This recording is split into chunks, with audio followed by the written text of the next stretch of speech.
Hi everyone, and welcome back to FANG Friday. This is Ross Healy, the chairman of Strategic Analysis Corporation and a senior portfolio manager at McNichol & Associates Asset Management. 4 things before I start today. First, I'm going to be on BNN on Wednesday, August the 25th at 12 noon. Second, I will be away on holiday late next week, so there will be no FANG Friday then. Third, my friend Ephraim Hoffman will appear on our Tuesday client webinar. Ephraim has a totally unique approach to assessing market and stock sentiment based on the weather and earthquake forecasting mathematics of Didier Sornet. His results in the past have been very interesting. And by the way, so have the results of Didier Sornet as well. Look him up sometime. You might be quite interested.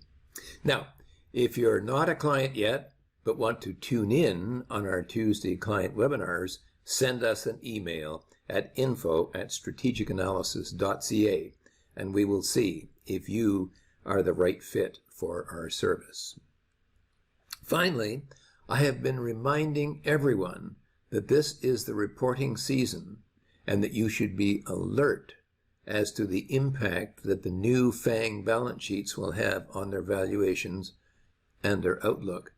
As you will see in a moment, there have been a couple of huge balance sheet surprises and 2 huge sales and earnings surprises. 4 big changes, and I mean big changes, in 1 week among 7 stocks must be some kind of record.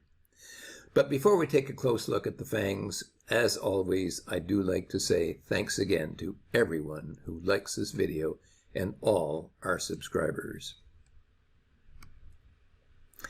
Let's start off with Amazon. And Amazon did something quite interesting. In the run-up to the reporting season, the stock came right up to its HB3 price, possibly in preparation for a breakout on good numbers. Okay, it faded a little bit and then it picked up again as of last Friday. Well, anyway, you know what happened. They reported not bad numbers, but definitely slowing sales and revenue. And furthermore, you know, when I look at the stock trading at now with a 55 times forward PE ratio and an implied ROE of only 24.5%, I've got to say that I'm looking at something that looks like an expensive stock. Netflix, well, you know my feeling on Netflix. I mean, here's a company that managed to lose 430,000 subscribers in the past little while. Well, against that kind of background, you kind of wonder why the stock hasn't gone anywhere. Now, I don't know the extent to which their new gaming product will replace those, but nonetheless, that is a very poor trend. One thing, by the way, I'd like to point out.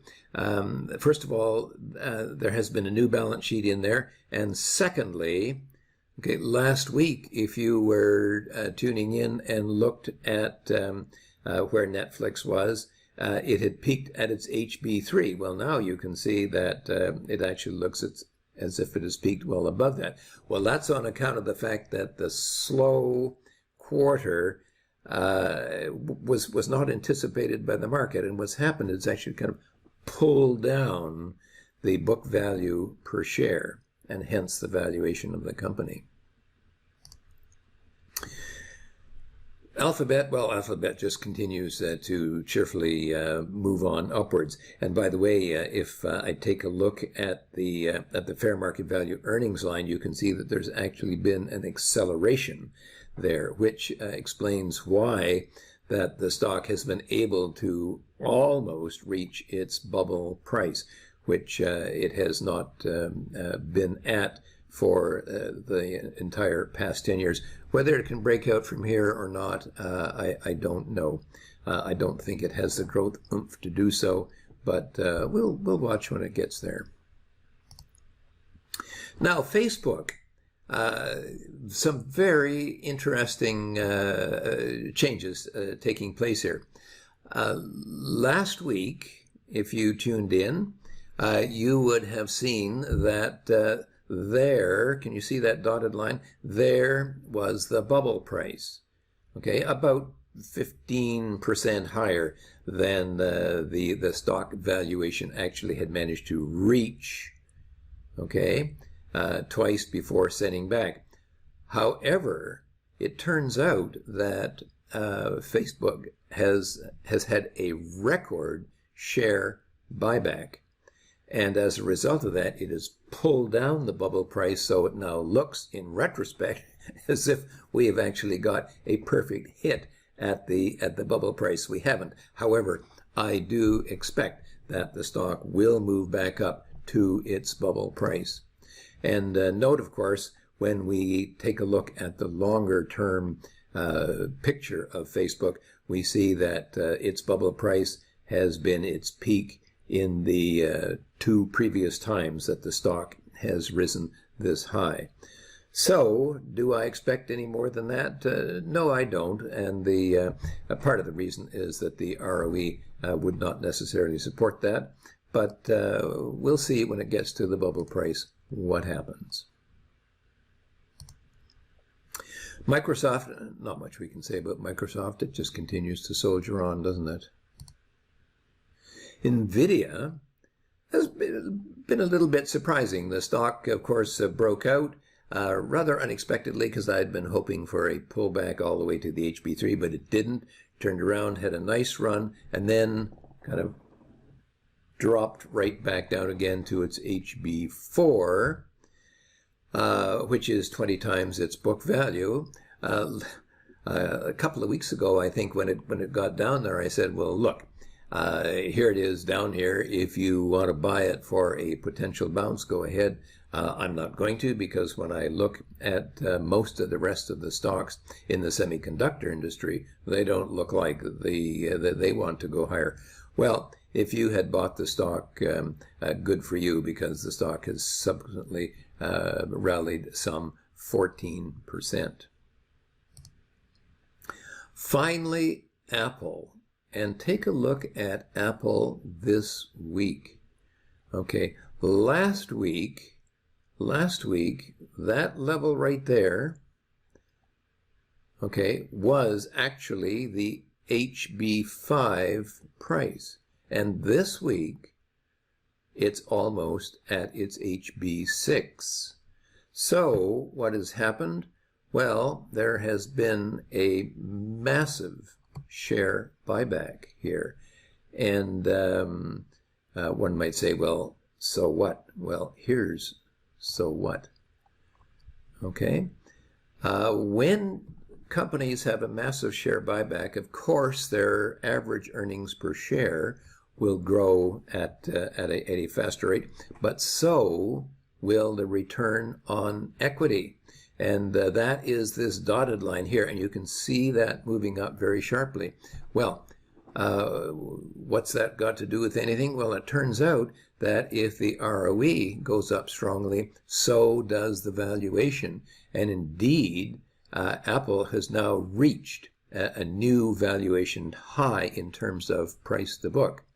And one other thing, of course, take a look here at the market cap. It's now $2.4 trillion. And remember, late last year or early this year, I talked about how Apple, which then had a $2 trillion valuation, how it could actually get to a $4 trillion valuation. And I said the way to do that is to massively buy back shares. And that appears to be very much what the company has been doing. So, in summary, both Facebook and Apple have thrown us a curve, as their key breakpoints have suddenly changed. Apple's significantly, which would indicate that my forecast of a $4 trillion market cap, I said it's theoretically possible, but it may not be as madcap as it sounds. And Facebook's bubble price, of course, has declined on their huge share buyback. I would expect that the stock will go higher and will return back at least to its bubble price. Second, Microsoft just soldiers on an inch at a time. I got to say, nothing to see here, folks. Just keep on moving. Third, Google has not reached my bubble price target, and I still suspect that it will. And Facebook, of course, I think will retest its bubble price high. Fourth, Nvidia is still hanging in well above its HP4 price, 20 times book, despite generally shaky industry stock market pricing. Last, and perhaps most important, Amazon and Netflix are looking old and a bit tired. I wonder if Jeff Bezos actually realizes that its great growth era is slowing and has passed the leadership baton, kind of like Jack Welch did at GE 21 years ago. I'm not necessarily forecasting a similar fate, but the downside for GE that followed that transition was massive. And this does look like the passing of an era, if I may be a bit melodramatic. Now, what are your takeaways for this week? First, as far as the overall market is concerned, our upside target, the low super growth price for the Standard & Poor's 500, or 4.5 times book, has been pushed up by nearly 3% recently, thanks to strong second quarter numbers and retained earnings. We are still bullish and plan to stay invested, as the short-term downside risks are much below the upside potential. Our parachute is still safely tucked away. Second, with two FANGs apparently out of gas and two almost at their likely maximums, we remain of the analytical view that after the recent market spurt, the FANGs as a group are unlikely to be market leaders in the period ahead. Indeed, if today's is a sample of what is to come, the FANGs are all down in an up market, but you know something? Our three Phantom FANG portfolio stocks are holding in much better than their average. For now, this has been Ross Healy, the chairman of Strategic Analysis Corporation and the senior portfolio manager at McNichol & Associates, reminding you that nothing, including investing, is difficult if you have the right tools. I'll see you next Friday. Have a bullish